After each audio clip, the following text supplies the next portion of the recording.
Les nouvelles d'Hiroshima avant l'ouverture du sommet du G7. En prévision du sommet du G7 à Hiroshima qui se tiendra en mai prochain, des lycéens ont réalisé des œuvres d'art représentant leur souhait de la paix. Ces œuvres, faites avec des grues en pliage, symbole de la paix pour les Japonais, ont été présentées le 29 mars.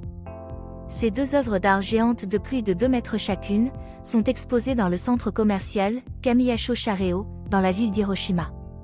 Plus de 6000 grues en origami coloré, fabriquées par des enfants de la maternelle au collège de la ville d'Hiroshima, ont été utilisées pour ces œuvres. Un élève en primaire a commenté. J'espère qu'en regardant ces grues en origami, chaque personne pensera que la guerre est une mauvaise chose. Les œuvres ont été créées par les membres du club d'art du lycée Numata. Ils ont commencé à les fabriquer à la mi-janvier en utilisant des pliages faits par les enfants. Une d'entre elles a pour thème « Prière et espoir pour la paix », à la forme de 2 mains aux paumes jointes. Le cadre a été fabriqué en bois et façonné avec du papier journal. Une fois les mains formées, ils les ont colorées avec des grues en origami. Fujikawa, du lycée Numata a déclaré. On a collé ces grues une par une. Il a fallu beaucoup de temps de travail mais c'était très gratifiant. On a utilisé des grues de 7 couleurs différentes, représentant les 7 pays du G7. Le motif tourbillonnant avec des couleurs qui se mélangent au fur et à mesure représente nos souhaits de paix pour le monde entier. Ces œuvres en origami sont exposées dans le centre commercial Kamiyacho Shareo jusqu'au 14 avril. La ville d'Hiroshima prévoit de les exposer dans le centre-ville pendant toute la durée du sommet afin de permettre au plus grand nombre de les voir. Fujikawa a conclu. Nous serions ravis si nos œuvres, pleines de souhaits de paix, pouvaient aider les spectateurs à redécouvrir leur propre désir de paix au fond de leur cœur. Et j'espère que chacun d'entre eux exprimera son souhait de paix à sa façon. J'espère que le sommet du G7 sera le premier pas sur le chemin de la paix.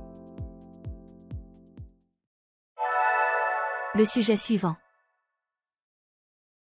Avant le sommet du G7 qui se tiendra en mai à Hiroshima, la conférence junior du sommet du G7 à Hiroshima a été organisée. Des lycéens venant des pays du G7 se sont réunis à Hiroshima pour discuter de divers problèmes internationaux. Cette conférence junior s'est déroulée sur 4 jours à partir du 27 mars. Les participants, lycéens âgés de 15 à 17 ans, originaires des pays du G7 ainsi que des lycéens vivant à Hiroshima, ont été divisés en 3 groupes, la paix, la durabilité, la diversité. Chaque groupe a visité des installations de la préfecture d'Hiroshima et a tenu des discussions. Le deuxième jour, tous les membres ont visité le musée du mémorial de la paix d'Hiroshima. Ils ont passé environ 1 heure pour avoir un aperçu de la vérité du bombardement atomique, comme le montrent les expositions et les photographies prises après le bombardement. Puis ils ont écouté attentivement le témoignage de Madame Keiko Ogura, qui a été exposée à la bombe atomique à l'âge de 8 ans. Kay Oliver Daoust, du Canada a commenté. J'ai été choquée lorsque j'ai vu pour la première fois les dégâts et la dévastation causés par la bombe atomique. Lors de la conférence, je voudrais parler de l'importance de la non-prolifération nucléaire, de l'interdiction de construire d'autres armes nucléaires et du désarmement nucléaire. Le 30 mars, le dernier jour, chaque groupe a présenté son document final, résumant leur discussion. Les lycéens ont déclaré. Nous devons rechercher le désarmement et l'abolition nucléaire par le biais de traités et d'interdictions. Le Japon doit participer aux négociations en vue de la ratification de la Convention sur les armes nucléaires, ne serait-ce qu'en tant qu'observateur. Le groupe PAI suggère que les dommages causés par les bombardements atomiques d'Hiroshima et de Nagasaki et leurs impacts sur l'humanité devraient être partagés avec le reste du monde. Stephen Johnson, du Royaume-Uni, a fait le commentaire suivant.